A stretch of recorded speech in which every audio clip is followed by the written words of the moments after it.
Hello നമസ്കാരം. Welcome to Saji's flower time. നമ്മൾ കടച്ചക്ക അല്ലെങ്കിൽ ശീമച്ചക്ക എന്ന് പറയുന്ന ബ്രെഡ് ഫ്രൂട്ട്സാണ് നമ്മളിന്ന് എടുത്തിരിക്കുന്നത് കേട്ടോ. അതുകൊണ്ട് നമ്മളൊരു കേരള സ്റ്റൈലിൽ നല്ല സ്റ്റൂ ഉണ്ടാക്കുകയാണ് തേങ്ങാപ്പാലിൽ. അതിനുവേണ്ടി നമ്മളൊരു കടച്ചക്ക എടുത്തിരിക്കുന്നുണ്ട്. കടച്ചക്കര ഹാഫ് നമുക്ക് എടുക്കുന്നുള്ളൂ കേട്ടോ. ഏകദേശം ഒരു 300 ഗ്രാം വരാവുന്ന കടച്ചക്കയാണ് ഞാൻ ഇട്ടിരിക്കുന്നത്. അപ്പോൾ നല്ല വൈറ്റ് കളറാണ്, ശരിക്കും പാകമായിട്ടുണ്ട് കേട്ടോ. അതായത് മൂത്തിട്ടുണ്ട്, തനി മൂക്കാത്ത ഇളയതല്ല എന്നാണ് അർത്ഥം.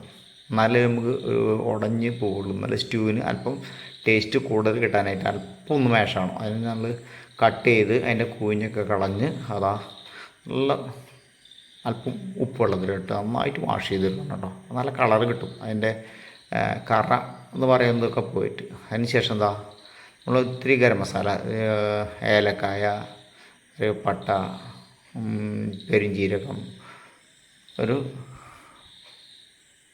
ഗ്രാമ്പൂ, ഇതും കൂടി ഇട്ടിട്ട് നമ്മൾ 2 സ്പൂൺ വെളിച്ചെണ്ണയിൽ നന്നായിട്ടൊന്ന് സോട്ടിയെടുക്കുക. സോട്ടാകുമ്പോൾ നമ്മൾ അരിഞ്ഞു വെച്ചിരിക്കുന്ന ഉള്ളി, അതായത് സവോള, ഇഞ്ചി, പച്ചമുളക്, ഞാൻ 4 പച്ചമുളകാണ് എടുത്തിരിക്കുന്നുണ്ട്. ചെറിയ കഷ്ണം ഇഞ്ചി ചെറുതായിട്ട് നീളത്തിൽ അരിഞ്ഞ് വെച്ചിരിക്കുന്നുണ്ട്. 2 ലീഫ് കാർ ലീവ്സും, ഇത്രയും നമുക്ക് വേണ്ടു കേട്ടോ. അതിട്ടതിന് ശേഷം ഒന്ന് സോട്ട് ചെയ്യണം. സോട്ട് ചെയ്യാന്ന് പറഞ്ഞാൽ ഒന്നിട്ട് ഇളക്കി, എന്നാൽ അതിൻ്റെ ബ്രൗൺ ആവേണ്ട ആവശ്യമില്ല. അപ്പോൾ നല്ല വൈറ്റ് കളർ തന്നെ കിട്ടും. ഇതിൻ്റെ പച്ചക്കുത്തൊക്കെ ഒന്ന് മാറി അത് മതിരിക്കാതിരിക്കാൻ വേണ്ടിയിട്ട് നമ്മൾ ജസ്റ്റ് ഒന്ന് സോട്ട് ചെയ്യാം. ഈ വെളുത്ത കറി ആയതുകൊണ്ട് എല്ലാവർക്കും, ചെറിയ കൊച്ചങ്ങൾക്കും, എരിവ് കഴിക്കാൻ താല്പര്യമില്ലാത്തവർക്കൊക്കെ നമുക്ക് കഴിക്കാവുന്നതാണ്. മറ്റൊരു മസാലയൊന്നുമില്ല. അപ്പോൾ നല്ലൊരു സ്റ്റൂ ആണ്. തീർച്ചയായും നിങ്ങളെല്ലാവരും ഉണ്ടാക്കി നോക്കണം. നിങ്ങളുടെ അഭിപ്രായം പറയാൻ മറക്കല്ലേ. ഇതുപോലെ കുറേ ഐറ്റം നമ്മുടെ ചാനലിലുണ്ട്. തീർച്ചയായും നിങ്ങളെല്ലാം ഒന്ന് കണ്ടു നോക്കണം.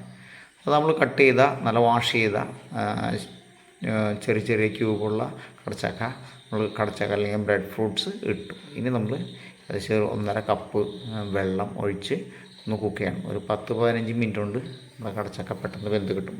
ഇത് ഒരുവിധം മൂത്തതായതുകൊണ്ട് പെട്ടെന്ന് വേവും കേട്ടോ.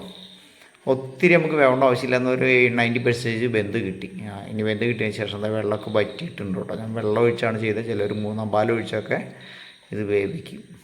അപ്പോൾ നമ്മൾ നല്ല തിക്ക് മിൽക്ക് ഇനി ചേർക്കണം കേട്ടോ. ഞാൻ ഒരു 1.5 മുറി, ഒരു തേങ്ങ മുഴുവൻ വേണ്ട, ഏകദേശം 100-150 ഗ്രാം വരാവുന്ന ഗ്രേറ്റഡ് തേങ്ങ നമ്മൾ തേങ്ങ ചെരുകി പാലെടുത്തത് നമ്മൾ ഒഴിച്ചു.